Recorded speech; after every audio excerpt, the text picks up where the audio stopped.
Well, Steve Downs, how are you doing today? I'm doing great, Jackson. How are you? I'm doing fantastic. It is absolutely an honor to have you on my channel. Thank you. Well, it's my pleasure. I'm looking forward to it. Yeah, I gotta say, I have to kind of disassociate a little bit during this. I have to kind of tell my brain, like, you're not talking to Master Chief. You can just talk with a normal guy, right? Yeah, I know it can be confusing. Yeah.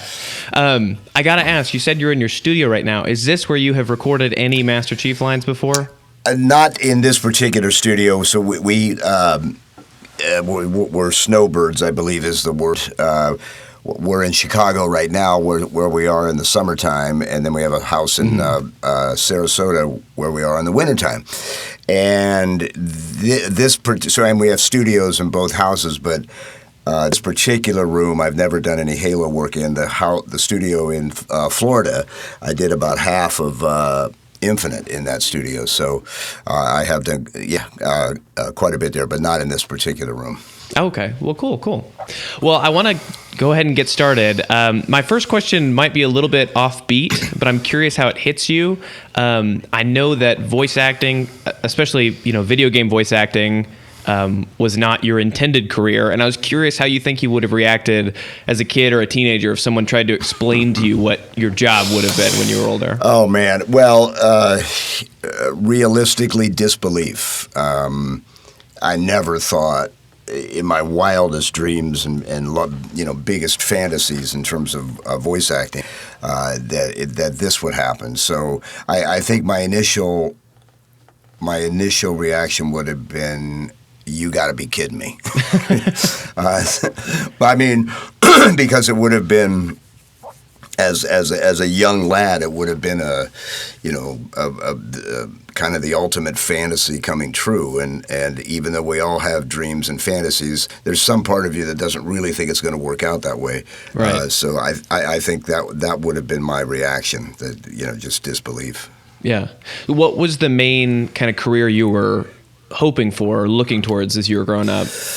Well, when I was young, early teens, I guess, my fantasy was to be a rock star, which probably wasn't that much different than a lot of, young boys growing up, during that period of time. And from that, grew through a series of events, led me into sort of the entertainment business in general, and then radio specifically, which is where I landed. But I like I said, I wanted to be a rock star, and played in rock bands all through junior high school, college, and in college it got to the point where we were having to make a decision about how serious we were going to take this, whether we were going to play fraternity parties in bars, or were we going to try to really make a go of it. And fortunately, there was a voice in my head that said, I'm not sure being a drummer in a rock band is the best career move for you. Yeah. So, and that really led me to radio, because I knew what I wanted to do, and I wanted to be involved in music and rock and roll in particular, and so that led me to radio, seeming like a reasonable outlet to pursue and still get a paycheck. So that's kind of how that career path worked. Yeah. So where did voice acting come into play when you were kind of on the radio scene? Well, in many ways, it's kind of a natural progression. I mean, you're talking into a microphone over the air, you know. So, but my real passion in the beginning was not so much the voiceover part as it was the production part. Mm-hmm. I really enjoyed that process of putting together, commercials in this case, which is what we were doing for the most part, and. I just enjoyed, manipulating sound and putting tape together and cutting tape and creating different things, out of that. And the voice part came because, most of the time when I was doing this kind of stuff, I was the only person around to voice it. So I would just do it. I liked doing it, and it was enjoyable. But really, what kept me in it was the actual technical production part of it. Yeah. Yeah, I wonder how often, if at all, those worlds ever collided. Like, was anybody ever calling the radio station asking for Master Chief, or were they pretty separate? Well, they for the most part they were separate. It really wasn't until kind of the end of my radio career. So I was on the air in Chicago for the last 14 years of my radio career, and that was really, for the most part, that was the beginning of Halo. I had started in, I was actually in Chicago longer than that. I started in 1997 was my first job in Chicago. We started working on Halo Combat Evolved in 2000 or early 2001. So the worlds never really collided. People didn't connect the dots. I never really talked about it on the radio. They felt like it's two separate worlds, and I thought it might be confusing. I don't know if it would be confusing to the listener, but it would sure as hell be confusing to me to, combine those two things. Right. So I didn't for the longest time, and then towards the end of so I retired from radio in 2015, and I would say towards the end of that, like about the time Halo 4 came out, sort of the jig was up, and people who would listen to me in Chicago on the radio say, "Wait a second. Aren't you that guy who does that thing?" Yeah. And that's when the two worlds, started to. And really, I think the result of that was the audience, became, the gaming audience. And the gaming audience and the radio audience were now not separate. In the early days, they were. In the later days, the people who were listening to me on the radio, whether they knew I was a voice of Master Chief or not, they were also into gaming, and so that's when the two started to really, meld, as it were. Yeah, that's interesting. So I know you mentioned Halo 4 obviously being a big kind of tell for everyone. I was curious, is that, or was there an earlier kind of phenomenon that made you realize, oh, this is more than just a side gig? This is actually becoming something pretty big. Sure. After we recorded Combat Evolved, the typical sort of life cycle of a voiceover gig is you audition for the job, you get the job, hopefully, you record it, and then you walk away, and it's done. And it would not be an exaggeration to say if I went in and had a voiceover job for a commercial, let's say, that if 2 days later you asked me what that job was, I probably would have forgotten because it's just you just move on.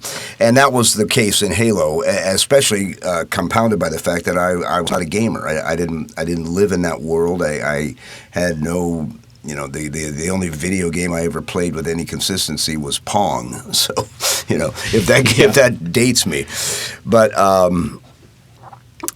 so I completely forgot about it, and it wasn't until easily a year later I was visiting some friends in Florida, and he had two sons, and they were playing Halo one day. I walked through the living room, and they were playing the game. Excuse me, and it jogged my memory. And I said, I think I voiced a character in that game. And they said, who? And I couldn't remember the character's name. But I said, I think he's the main guy in the game, the protagonist.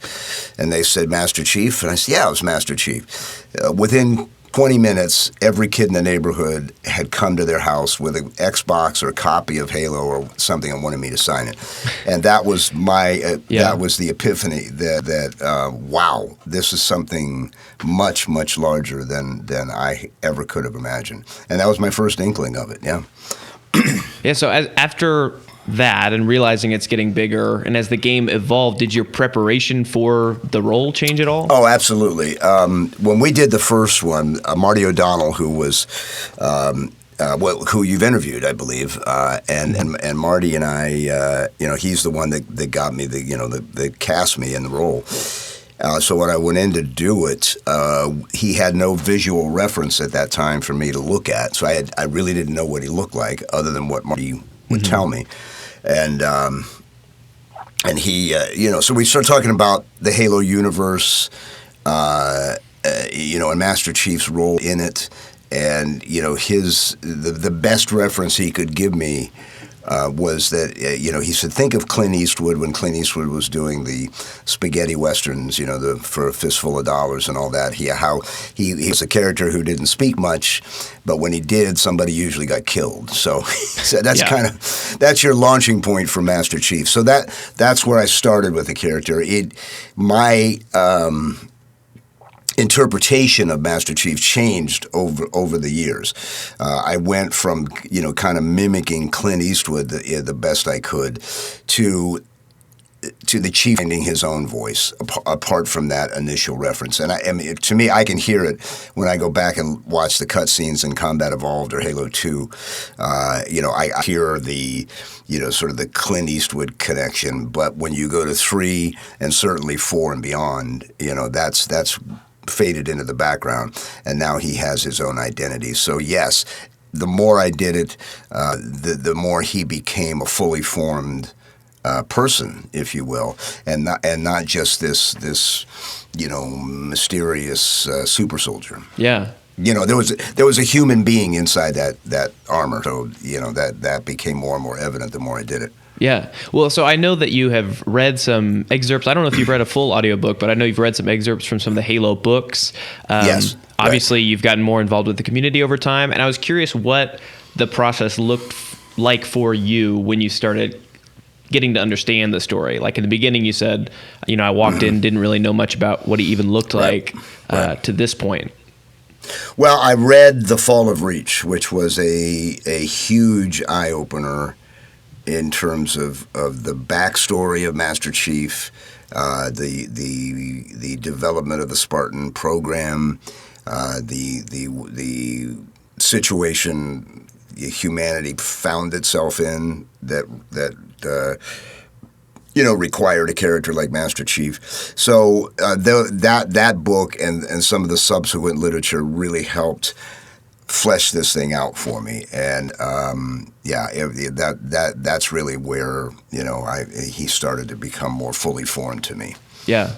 I'm curious, was there ever anything when you were looking at this other form of media? I mean, in the books, Master Chief doesn't behave the same way. We get a lot more of his internal dialogue. We get to know more about who he is, and then obviously in the TV show, it kind of went a whole different direction with him. I'm curious, whenever you watch or read any of these things, is there a part of you that's like, oh man, I wish I could go there with my version of Master Chief?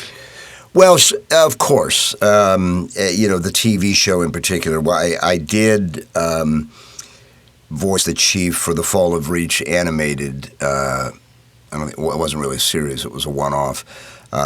And then there was another actor who did the Chief in Forward Unto Dawn in that short film, and then obviously Pablo in the TV series. Sure. Would I have liked to have done it? Of course I would. I mean, this is a character that I've inhabited for 20-some years at this point. Mm-hmm. But it's especially in the TV show, it was a completely different take on the character, and. So I like when I would watch it, I'd watch it pretty much apart from the Halo that I knew, and the Master Chief that I knew. It was a different. He looked a lot like him, but it was just a different take altogether. Yeah, and it's funny because I remember when they announced that. It was so hard because, he's a great actor in general, but I just remember thinking the voice has been so associated with you for so many years.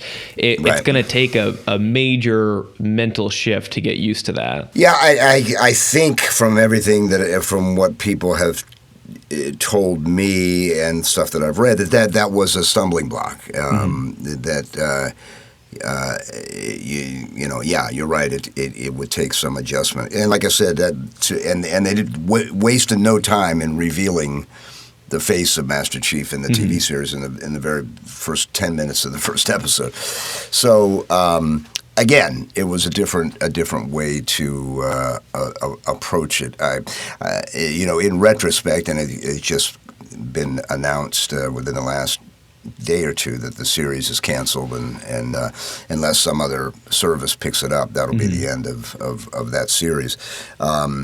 I guess the thing that I didn't quite understand was they seem to go out of their way in not sticking true to the lore of Halo, and when there was so much material to take, right? And so I think by alienating the hardcore fans, didn't make a lot of sense to me. I mean, you obviously for a TV show, series, whatever, to be successful, you're going to need more than just the fans of the game to really make it work.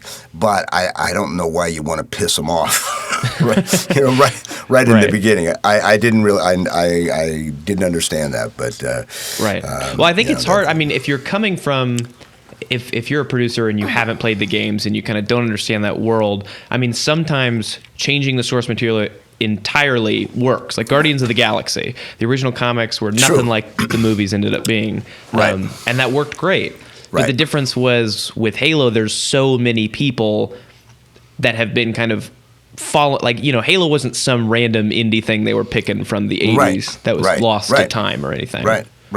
I mean, there are two very recent examples of a video game conversion onto the big screen or the small screen, as the case may be, being very successful, and that's The Last of Us and Fallout, both of which, did, especially The Last of Us, stuck pretty close to the original story, with some changes, obviously, but the basic track was what the Last of Us story was all about. Fallout, I think, maybe to somewhat of a lesser degree, but still.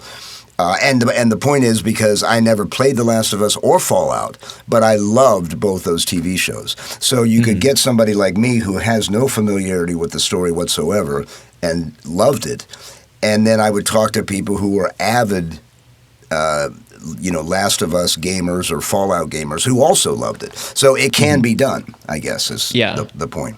And I think, part of it was, I'm not sure about Fallout, but I know in The Last of Us, they involved key people from the game in the movie. Right. And so I think that helped to keep it sort of on track, if you would. Yeah.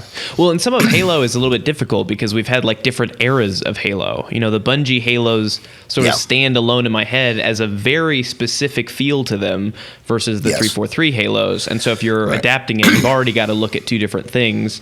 And which people are you going to bring in to be the ones who help you stick to that? Good point. Good point. Yeah, that would. Yeah, there wasn't a lot of us. In fact, I believe that Jen Taylor, who is Cortana, and Jeff Steitzer, who's the voice of God in Halo games, and myself are the only people I believe who have been with the series from the beginning to present day. Everybody else has come and gone, and you're right. So who do you tap into? But there are people. Kiki Wolfkill was heavily involved in the TV show, and she certainly understands the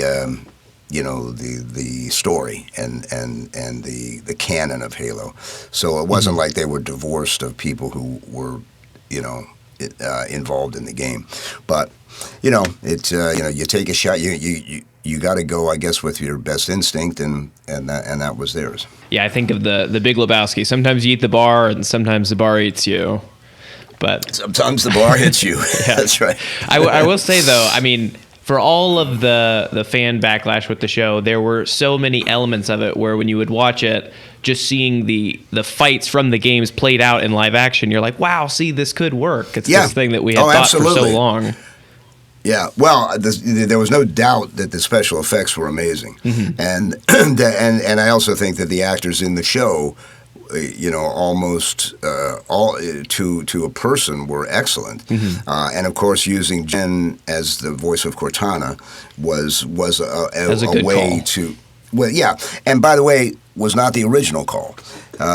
So again, there was, to me that was so obvious. Whether I was going to voice Master Chief or not depended on how the chief was handled and the way they did it. Obviously, I was not going to be a part of that. But with Jen, that seemed obvious that she would, of course, voice Cortana. And in the beginning, they weren't going to do that. And then, somebody came to their senses, and they did. They could have done whatever they. I think it was like Hercules or something with Arnold Schwarzenegger, where they had some other guy doing his voice because they didn't like his voice for it. Yeah. Well, they could have done that, sure. But, some very weird version of that, or involved in. Yeah, well, with today's technology, it would probably be a little easier to do that than it was back in those days. Yeah, exactly. But I'm curious, you're talking about Jen Taylor. When I was talking to Marty, I got to talk to him a little bit after the interview, and he's just spilling stories. And at one point, he mentions how he introduced the two of you. Yeah. And he mentions it was in 2011. And I was they didn't get to meet until after the entire trilogy was finished? Right, that's true. It was the 10th anniversary of Combat Evolved, and Jen lives in Seattle. I lived in Chicago at the time, and we had never met, and which is not that unusual in video game voice acting. It's very often a solo type of deal, and so that was not unusual. And so we, never had any communication. Never. We didn't know each other. I mean, I knew who she was, but that was about it.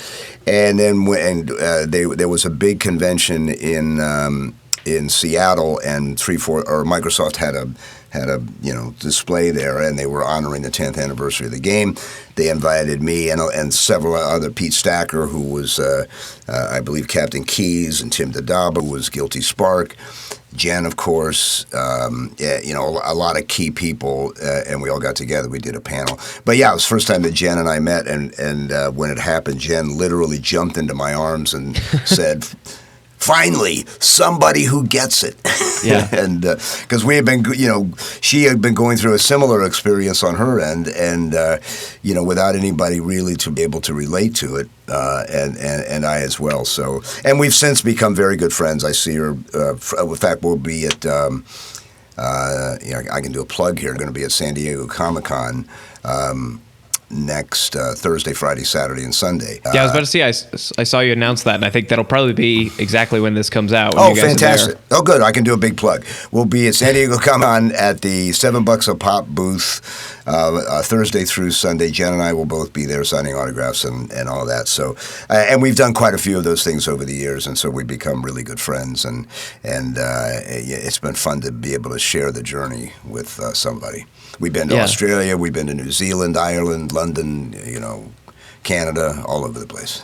So when did you start kind of fully embracing the Master Chief thing and going to all these conventions? Well, it slowly at first. I think the first appearance I ever made on behalf of Master Chief would have been, I think, with the release of Halo 3. And I went to some video game store opening, and that was the first time. And then sporadically over the years, I would go to conventions. It was difficult because I was still on the air full time on the radio, and so I couldn't get away that easily to be able to get away for a show. But so I would do 2, 3, 4 a year, that kind of thing. And then honestly, around 2019, I think, I got a new agent and a new agency called CelebWorks. And Neri Lamus, who is my agent, had a much better understanding of the impact of Master Chief than I did, really. And and he said, you're doing this all wrong. and coupled with the fact that shortly after that, COVID broke out. The conventions were shut. We had just started to get rolling, and then COVID happened, and so things were shut down for quite a while. But when that opened back up again, it was an explosion in the anime and video game convention world that has still not subsided. Of course, San Diego Comic-Con is legendary, but there'll be 150,000 people there, 180,000 people. It's not unusual to go to a show where there's 30,000, 40,000 people and more. So those two things happening, having somebody who really understood the brand, and what to do with it, and this explosion of interest in video games and anime and pop culture in general. Those confluence of those two things has made for an incredible past few years. Yeah, absolutely. What is I guess I got to ask, what's the craziest piece of fan art or costumes or whatever in the Halo community you've gotten to see? I wish I could show you some. The bulk of the stuff that I have is back in Florida, but I have some things up here, but they're not in the room. But I get a kick out of it. I get a lot of cool, the thing I have here, there's it's about that big, the Halo artwork, I guess, the Halo insignia, made out of a hubcap. The guy was, a machinist of some sort, and he made this thing out of a hubcap. It is really cool. But that's awesome. The thing that I loved the most was, this was years ago, a guy made a Master Chief about yay big out of duct tape. 100% duct tape, and it was all color correct. The Mjolnir was green, the visor was gold. He had certain silver trim on it, and it was incredible. It was this, Master Chief duct tape figurine, and I kept it for a long, long time. But the thing about it is that over the years, the duct tape just starts to go.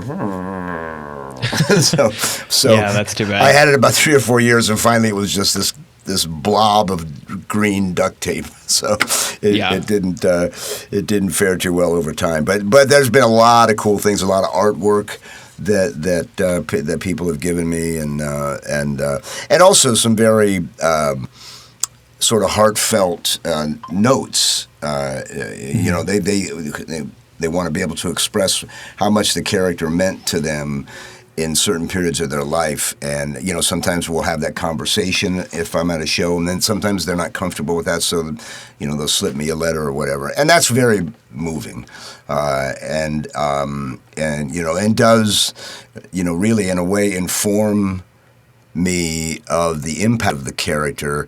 And some of that I take into the studio with me. I mean, it's you almost can't help but take those feelings and emotions of people to whom the game and Master Chief means so much, that has to sort of impact how I do the character going forward. So they do have a sort of a direct impact in that way. What would you say the most? I mean, do you have a most meaningful story or most interesting story from fan interactions? God, there's so many, Jackson.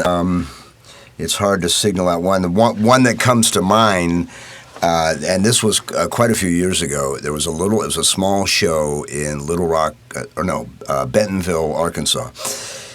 And a very small show. It was all done in a hotel, basically, and we'd have little breakout rooms here and there. But I remember walking through the hotel one day, and this guy came up to introduce himself, and he wanted to tell me, again, how important the character was and how much he appreciated my work and all that. But he couldn't get the words out. He was so, sort of overcome with emotion that he was trembling. And this is a grown man, and to the point where I basically had to settle him down and say, look, I'm just an actor, and you can, just take a deep breath, and we'll have a conversation like two people. But what it did, I mean, it was so, I had a few experiences like that before that, and many since then. But what it stirred in me was, I need to understand how that character can have that kind of impact. Above and beyond just sort of the superficial entertainment value. He's hitting a nerve with people.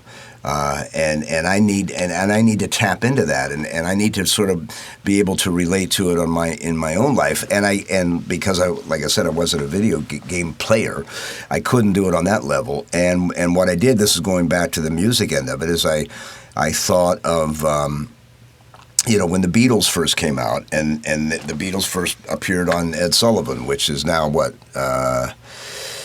50 years ago. Let's see, 60.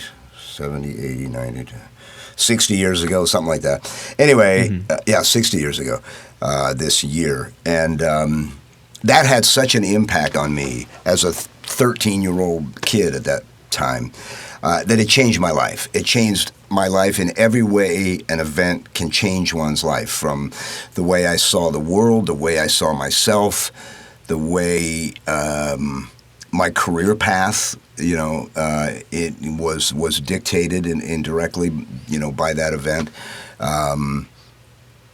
It was, the way I looked, the way I dressed, the whole 9 yards. So that obviously that was a very impactful, moment in time for me. So by recognizing that, I could relate that to how, for some people, playing Halo can have that kind of just beyond the sort of superficial entertainment side, have that kind of impact on somebody. Yeah, absolutely. I mean, it's crazy to think about. I mean, how, I guess, freaked out or surreal we get around our favorite actors or musicians, and it's because, music and story, it like changes us, almost neurologically, especially very archetypal stories like Halo. When we see the hero and then get to embody the hero, it gives us this empowerment of like who we could be if we started, putting our minds to it. Well, and that very thing is what I hear. I mean, you hit the nail on the head. And because the medium is not what I would call two-dimensional. It's three-dimensional in that, as you said, you participate in the game. You're not just watching it. Like, you're not a passive viewer. You know, Marshall McLuhan used to talk about hot mediums and cold mediums. I'm not sure where he would fall with video games, but to me, it's more of a hot medium because you're participating in it. You have a hand in the outcome, and so your identification with the character can become a lot more meaningful than it would if you were just sitting back and like watching a movie and watching the action unfold in front of you. Yeah. Yeah, I think for a lot of people, and maybe this sounds dramatic, but I think for a lot of people, it's almost a time where we can realize that we can be the hero, where your character could teach someone they could be the hero in their own life by getting to experience that. And that kind of, I mean, even just from saying a few lines in a game, that kind of connection is something very, very tangible to people. I mean, it's tangible to me. I mean, I grew up with it, and Halo Combat Evolved. I mean, you've got like 5 lines in the thing, but it's still like. That's about. But it's like. It's a good thing I didn't get paid by the word. Right, but still, it's like the connection that you have with that is. I mean, it's really surreal. It's really, really cool to see. I mean, what it's done for my life and so many friends I have through Halo. Right. And then even to watch, as I've done a little bit more research on you for the interview, I've seen all these little clips from the conventions of all of these fans and how much like them playing it with their kids and growing up. It's just, it's really cool to see how it brought people together. Well, it is. And that's, 2 points that you kind of stirred in me. One is, the genius of the creators of the franchise, those individuals, the Martys, the Joe Statons, the early guys in Bungie, and the way that story was created is incredible. I mean, the story is so deep and so expansive. When they first made it, they had to believe. Well, this is never going to see the light of day. Nobody's ever going to know this. We need to know it in order to make the game and make the story that we want to make. But they needed to have, the depth of the story in order to create what they created. I'm sure they probably didn't think that would ever see the light of day, and it has. And then the other thing is the fact that, I do now, within the last, probably 5 years or so, hear a lot of stories about this is how my dad and I bonded. We didn't bond on anything else, but Halo brought us together. Or, my mother and me, or my older brother. Stories like that all the time. This is how I met my wife online playing Halo. I mean, I can tell you I've had more than a few invitations to come and serve as a minister at somebody's wedding. Yeah. I don't have that license, so if you're watching this, I can't do that. Yeah. So it's because the game is generational, has been around for 24 years, whatever it's been. You get a lot of those kind of things, and that's extremely rewarding. And the third thing is how many times I've heard from servicemen who have told me, playing Halo and identifying with Master Chief led me to a career in the service. Mm-hmm. It happens all the time. So all of that is extremely rewarding and humbling for me. Yeah, that's really awesome to hear. I'm curious. I know we're talking about the fans and all of the interactions at conventions, but in as far as the production is concerned, I know it started, you in a room recording a couple lines, but as it's evolved, is there a most meaningful time for you, or a most meaningful thing about the production of Halo and getting to know the people making it? Several things come to mind. At the end of Halo 3.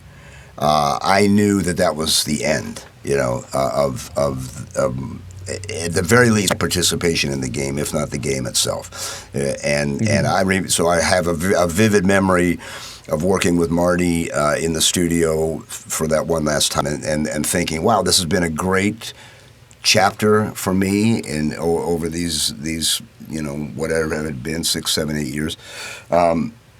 What an experience, but really thinking, looking at it in the rearview mirror at that point. And then Halo 4 comes out, a whole new ball game, and that was the first time that Jen and I got to work together in the same room at the same time, recording the lines for Halo 4. And that was probably my favorite moment in actual, being in the studio voicing Master Chief, was when we did Halo 4. And Halo Infinite was also great because the director, Paul Crocker, he, again, a guy who had a great understanding of what Master Chief was, who he was, and how he related to the people who played the game. And so, it was great to work with somebody like that who again got it, right? And he was. Did you jump into his arms when you met him? I did not. I did. I think we sat down and had a few bourbons at some bar in Seattle, and I think that was a bonding moment. But he had a great understanding of it, and so it was easy to be directed by him. And that was not always the case. Marty was real good at it. In between then, some were better than others, let's put it that way. Yeah. And really, getting it. And they had to get it in order to get me where they wanted me to be. And Paul was really good at that. Yeah. Speaking of being directed, were there any lines throughout the series that you were just like, I have zero idea how you want me to say that? Like anything that just sounded so unnatural. I'm sure there would be some technical, jargon that would would have to go back and, can you spell this out for me phonetically? Yeah. Because I'm really not sure how to say this. But when we were doing Halo 4, the trick with that was, you're dealing with a character whose emotional chip, if you will, has been removed, right? That was intentional when Halsey was, augmenting, John, emotions just get in the way, and so it was literally bred out of him. But in Halo 4, he's obviously feeling something because Cortana's going through all this stuff, and Cortana was his soulmate for all intents and purposes, and she's dying, and so he's stuck in this. This can't happen. I won't let this happen. But now Master Chief has met his match, which is Father Time, who wins all bets, and he's finally met an enemy he can't defeat, and he's losing the most important entity in his entire life. So trying to find that balance of expressing emotion without without expressing emotion. Yeah. If you know what I mean. And that was, we got there eventually. It was much more of a challenge than it had been in previous games. But I hope that we were able to get to that point where the viewer felt that that push pull thing that he was going through. Oh, I mean, in my opinion, I'm very biased, but I think you were, and I think it was very interesting because in the early games, like we've talked about, because you didn't talk so much, it much more felt like, I was Master Chief, and in the later games, it more felt like Master Chief was an old friend because I got to grow up with him in this one way. Interesting. And then as it's like, oh, this is what it's almost as if you had, a relationship with someone in your life who's very, stern and doesn't share much, and as he gets older, he starts to share a little bit more about what's going on. And you're like, that's cool. The onion starts to get peeled back a little bit, right. and you get closer to the core of who the person was. Well, that's exactly what I was trying to do. So I'm glad to hear you say that. Got it. Awesome. Yeah. So then I want to ask you, just kind of to wrap up a little bit here, just a few more questions. First, looking back on your life, what do you wish people would take away from your work? And that includes radio and voice acting. Well, sort of. The first thing that comes to mind is the obvious thing is that I worked hard at it, and I wanted to do and still do the best job I can do. Whether or not that parlays into financial success or acclaim or whatever. I just wanted, I would like people to feel that I never phoned it in and would never do that. And I think that would be the main takeaway from the radio work and the voiceover work is that I really enjoy doing it.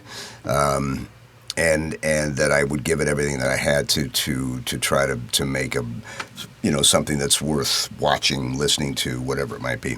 Yeah, absolutely. That's awesome.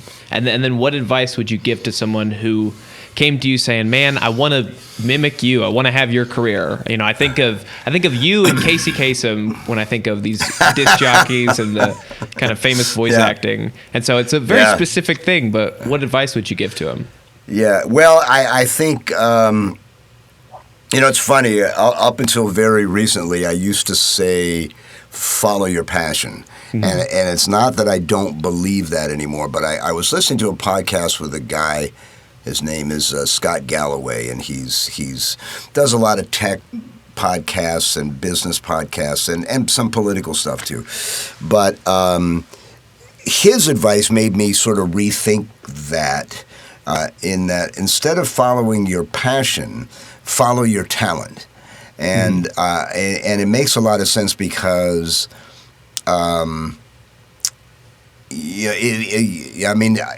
he's coming from a point of having a successful career, whatever success. However you view success, if that's money, if that's acclaim, whatever whatever your sort of North Star is, that if you discover a talent in yourself, go towards that talent. And then it can easily become your passion at that point, if it's not already. And it can be extremely rewarding. And like I said, again, in whatever your definition of rewarding is. So I think if you feel like you have a talent for something, go for it. When I first started out in radio, I think I did. I mean, it's been so long ago, but I think that I did have some sense that, I could be good at this. I'll tell you a story. When I was in college, I was taking a Radio 101, right? Still not really knowing what I wanted to do career-wise. I actually had some notion that I wanted to be a journalist for some reason, and I thought that I had a little aptitude for writing, and there was no basis for that feeling, but I thought so. So I entered the general field of what they called communication arts, which included radio, television, newspapers, marketing. You touch all of those things when you're starting out. So when I'm taking Radio 101, the final exam was basically producing and voicing a 15-minute radio show, mock radio show, that included music selection, operating the equipment, obviously speaking, giving a newscast, making commercials. You have this whole microcosm of a radio show within 15, 20 minutes. And my teacher, professor, his name was Steve Doherty, who was a very straight-laced guy, nothing, he wasn't any long-haired hippie or anything like that. But I remember him saying to me in a very droll, matter-of-fact way after he got done listening to my final exam, is that, you might have a talent for this. Mm-hmm. And when I would have been like 19 years old at the time, when somebody, from the straight society says you might be good at something other than goofing around, Yeah. It moved me and drove me to really pursue that, and that's why I think, the value of teachers is so underrated and so, teachers should be the richest people in the world because they give the most and they have the most impact. Yeah. And and he was one for me. There was others beyond that, but man, it when you feel it. When you have somebody who has experience, who's sort of been there and done that, looks back and says, you know what, you could do this too. And so those are the things, if you are lucky enough to have, if there's somebody in your life whom you respect the work that they do and can give you some feedback to encourage you to do something likewise, man, that's, there's no greater gift one person can give to another than that. And then on the more specific end of it, obviously you want to take some classes in voice acting, but really acting in general, because that's what we do. We're actors. Voice actors just don't get to use their face and their body and their movements to help further their story along, whatever it might be. You have your voice, and that's it. But acting and the tools of acting come into play for voice actors as they do for stage actors and film actors as well. I also improv classes are great exercises for voice actors, because so oftentimes, when you get a script, you get to look at it for about 5 minutes and then it's go, right? So you need to be able to, kind of think on your feet and be able to find that character, find that voice that this, whether it's, you're selling used cars or you're playing a character in a video game, you need to find the voice to make that character believable to the person who's watching or listening to it. And improv classes are a great way to sort of develop that muscle in your brain so that you can use it and use it quickly. Yeah, absolutely. Well, that's awesome. I appreciate that, Steve. Anyway, thank you so much for this interview. It has been an honor to get to meet you and talk with you. Thank you. Well, it's been an honor for me to be a part of it, and when Marty reaches out, if Marty says it's worth doing, then it's worth doing, and so I'm glad I did it. It has a little more depth to it than some others, so it makes it fun for me to do. Yeah, absolutely. Well, thank you again, Steve. All right, Jackson. All the best to you, man. This is Steve Downs, the voice of Master Chief, Spartan 117. Thank you for finishing this video on the meaning in between. Chief, out.